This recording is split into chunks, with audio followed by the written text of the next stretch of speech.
Hello, everybody. I guess that's my entrance music. Look at this. Look. Thank you for coming, everybody. Thank you very, very much. So nice to see you. So nice to see you. In any case, a big movie like this calls for a grand affair like this for a press conference, and that's why I guess I'm here in my Grandmaster of Ceremonies colors and costume, because I'm going to facilitate this hour-long conference in which I hope you'll all leave deeply satiated. Because they're all here, believe it or not, and so without further ado, what the heck is behind our curtain? Don Pardo. Wow. Look at that, Kevin Feige. Look at all of them. Hi, Palm. Hi, Anthony Mackie. Hi, you guys. Oh, Tom Hiddleston. Oh, hello. So here's the way this is going to go. This is you've seen this from many game shows. I'm going to do this. They call this, you know what they call this? I just learned it today. This is the hopper. I'm going to take a ping pong ball, and on these balls are people's names. And if you have a question for one of those people, I will call on you. That's when to raise your hand. Or there may be a category that will suggest one of the people up here for which you may have a question, from which I'm then going to choose. You get the idea? Okay, watch and see if this. You get it? See if this falls. How quickly this falls apart. Let's see. All right, let's see. I'm now going to. No, keep it like this. Oh my gosh! My gosh! Robert Downey Jr. Does anybody have a question for Robert Downey Jr.? Yes, sir. I saw your hand go up first. Yes. Are you going to be in Avengers 4? Kevin? Wait, hold on a second. He's nodding his head, but let me see what he whispers in my ear. Am I in it?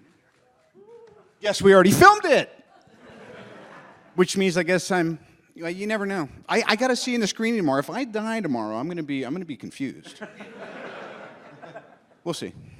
Excellent question, excellent answer. All right. Joshua Brolin. Okay, I'm doing it blind. I'm not looking.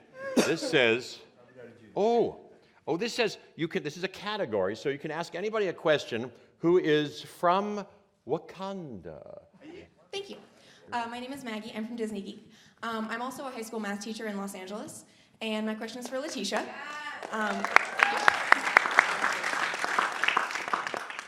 Hello. So I use a lot of Marvel content in my lessons to keep my students engaged, and I was wondering how you see your role as a really powerful and fun woman on screen in math and science as inspiring kids and teens to pursue STEM fields. Wow, I think you kind of covered it.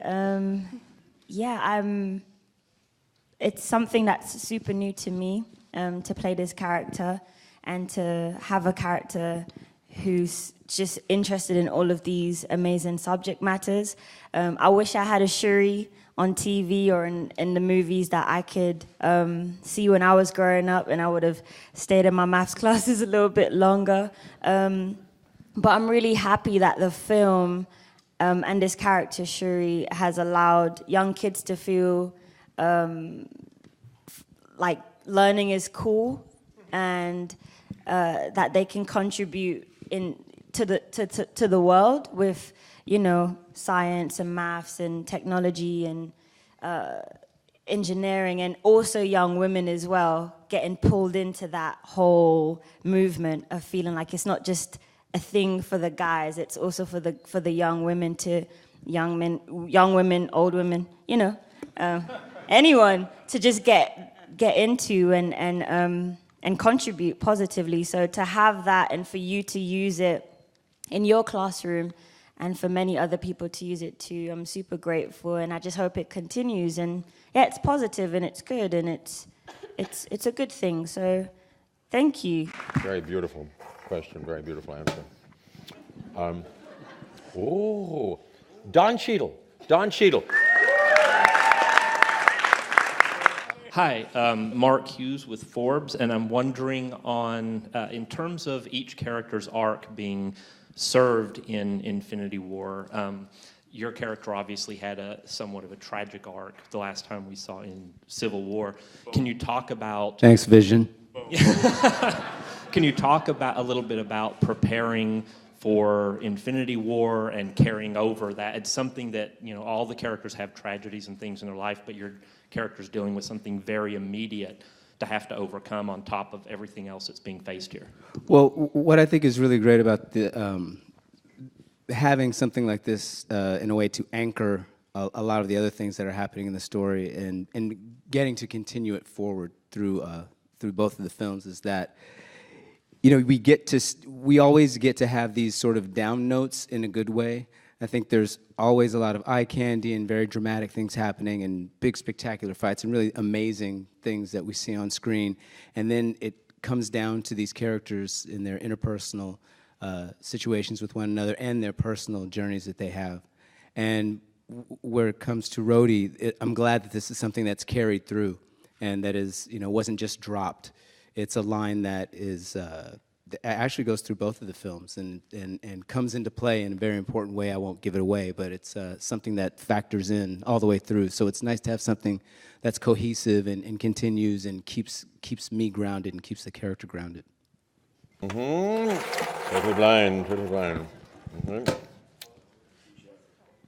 Hey, so you can ask a question if you have a question for somebody who wears a cape. I have a question for Chris Hemsworth, because I'm a big Thor fan. What scene did you find most challenging to film for this movie, and why? Was it because of the people in it? Was it because of the director? Or was it, you know, just anything like that? It's all very difficult because of the directors and the people in it, this whole film. It's an awful experience. So myself, Jeff, and Tom are going back to our own movies from now on. The most difficult. The first day was what you've seen on the trailers. It was Thor meeting the Guardians, and it felt like kind of first day at school for me, you know, because they all knew each other, and I didn't, so I was a new kid, and they'd all been shooting, and I hadn't, and I had some weird sort of nervous butterflies floating around my body, and but it was, but I squeezed them out of me, you know. Chris Pratt gave me a big hug, and all the butterflies flew to my ears, and we had this whole film for me was I felt like a fan and meeting a lot of these people and the characters that I'd watched on screen and admired, and so to be on screen with them as Thor but as Chris also was pretty damn exciting. Okay.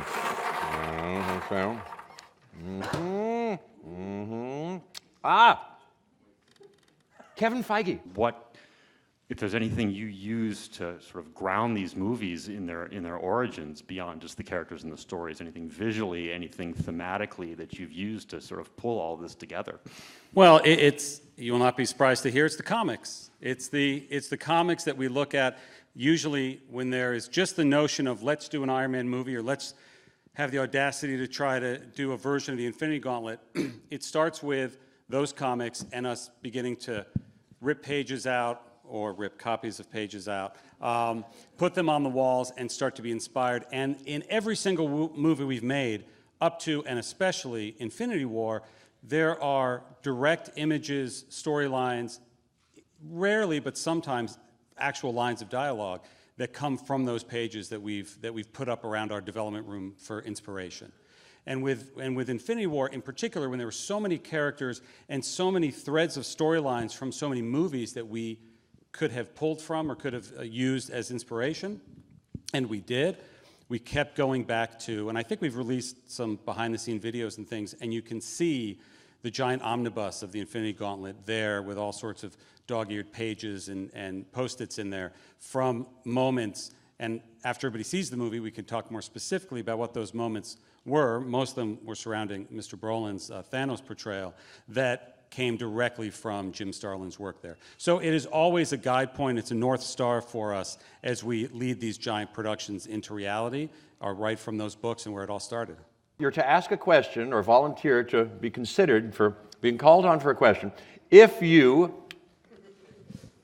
are green. This is for Zoe Saldana. Because this, from what we heard, the story is told from the Thanos point of view, part of it. And obviously I wanted to know how that dimension sort of pushed your portrayal of Gamora forward, because obviously it's a sort of very emotional, psychological journey for her. So if you could talk about that. Well, echoing what Don was saying, that besides, you know, these kinds of movies carrying so much action and entertainment and visual effects that really cater to all of our senses, we wouldn't be what we are, I think, in the Marvel universe if it wasn't for those emotional beats that all of these interrelationships carry, and that obviously in this that thread involves a relationship between parent and child. And I will speak on behalf of also Karen Gillan's character, Nebula. We had so much fun with the arc that the Russo brothers and obviously Kevin Feige, spearheading this, with the relationship that these daughters have with their father, because they finally get an opportunity to sort of address what it was like to have a dad that's so complicated. So it was fantastic. It was great. Oh my gosh, so nobody foresaw this. I think this may be, well, I don't know. This is Zoe Saldana. This is Zoe Saldana. Zoe. Oh! Yeah. Zoe, my question is, we got to see you first, and then you get to see everybody as Black Panther has happened, people of color joining in these superhero roles, and you were just so trend-setting and so ground-setting for me to see somebody like you on screen. And so when I saw the Black Panther universe added in, I was overwhelmed. How do you feel knowing that we, as people of color, are receiving more and more representation in this Marvel universe? I'm happy. I'm super, super happy to be an American right now, to be in the entertainment industry, to be considered a public figure, and to also be given the opportunities by leaders such as our studio heads when they take on the task of broadening the narrative for our stories. It's plain and simple. I think that as actors, regardless of our race and our gender, we just want to be given an equal opportunity to be able to be chameleons and continue growing and connect with our audiences. So when directors and writers and producers understand that change needs to come from within, and as public figures, we have the responsibility to take the lead in broadening that narrative, it just makes someone like me, who would be nothing but a positive recipient, super happy, because I know what that means for our future generations. I have 3 sons, and nothing is making me happier. I keep saying happy, but it's true, to know that they are going to inherit an influx of storytelling through media that represents them and makes them feel seen and heard, and that their lives and their heritage matters, but only through their merits. Yeah. So that I'm just really happy about that. Benedict Cumberbatch. Mr. Cumberbatch, you have said in a few interviews that you have read the script, but the Russo brothers also said that no actor has read the real final script. So I just want to get to the bottom of that. Thank you so much. I read a script. Whether I read the script is for them to know. And me to find out when I see the movie tomorrow. But whatever script you read, it's never the film, is it? So it always changes, and these guys plus it every day, sometimes after the day, sometimes we'll be probably replussing this in December, even after the film is out. They never stop at this wheelhouse. It's a busy place to work. And so whatever I read is not necessarily what you're going to see. So I could tell you stuff about it, but it wouldn't make any difference. I knew it. I don't know how I knew it. Chadwick Boseman. I knew it. Hi, Chadwick. I know we have to wait a long time for Black Panther 2, but how much of Avengers Infinity War is at least Black Panther 1.5?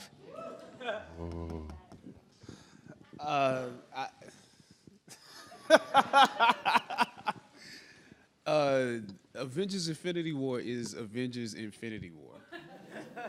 It's not Black Panther 1.5 or Black Panther 2 or anything like that. I think we have a strong presence within the movie, and it was great to have some of these people, not gonna say who exactly, in Wakanda. But it is its own movie, and it was great to go from what we did and with Black Panther, and bring some of that into Avengers. It was a relief, actually, but it's its own thing. Anthony Russo. Anthony Russo. My question is, will we see Agent Coulson come back for the Avengers? All these unanswerable questions. When we began developing this movie, we sat in a room with Kevin, Joe, and I, Marcus and McFeely, the writers, and we had a picture of every single person who's been character that's been in the MCU, and we hung it up on a wall all around us, and we basically spent months and months and months talking about where we could go with each character, how we could draw them through the story, thinking about every one of these characters, everybody on this stage has been on a very specific journey through the MCU to arrive at this moment. And it was a very long creative process that we went through, thinking about where we could take the story, where we could take the characters, how we can combine the characters in interesting ways. And it was about the most fun, creative exercise I think I've ever been through in my life, because it was just us sitting in a room for months and months, telling each other stories about these characters, 99% of which didn't make their way into the movie. But I will say that was our process. We thought about everybody in the MCU. We thought about how they could play a role in the story moving forward. And starting tomorrow, you will see the movie. Who has a question for Elizabeth Olsen? Elizabeth Olsen. I recently heard that you would love it if Scarlet Witch got her own films. So what do you think Scarlet Witch could bring to the table if she did have her own solo film? I would feel thrilled. I mean, we've got like Kevin Feige sitting right in front of me. Paul and I joke a lot about how much we would love to do like a House of M spinoff and a really domesticated indie version of it. And I think that would be a lot of fun. That part of her story is the reason why I love this character so much. And I mean, I'm just happy that I'm still included, so I don't need my own movie, Feige. Please just bring me back all the time. This is truly the greatest cast, and we get to work with the best crew, and we get to work with the people who are the best at their jobs. And so there's nothing like this experience anywhere else, and we're all very lucky to be here and enjoy each other's company all the time. That's it. Thank you, Elizabeth. Thank you. Deny. I've heard rumors that some of the women in the Marvel Universe have pitched Mr. Feige an all-female Marvel movie. What can we talk about that? No, I know no details on that. I was just thinking how excited I am about Brie Larson, who's shooting Captain Marvel right now. And how that's going to be a pretty awesome venture. But I mean, the awesome thing that I think is happening, that we see happening across many dimensions in our entertainment industry, is we're seeing more women take the helm in various realms. And that is not only about time, but it'll make the world a better place, I think. So I'm looking forward to the future. Thank you so much, Avengers Infinity War cast. Thank you, press people. This is the best time I've ever had in my whole life. Thank you. Robert Downey Jr. Thank you, Jeff. Thanks for coming. Amazing. Thank you. Ladies and gentlemen, you're watching Hey You Guys! Hey You Guys, huh? Hey You Guys. Is that from the Goonies? It is indeed, yes. Nice. Hey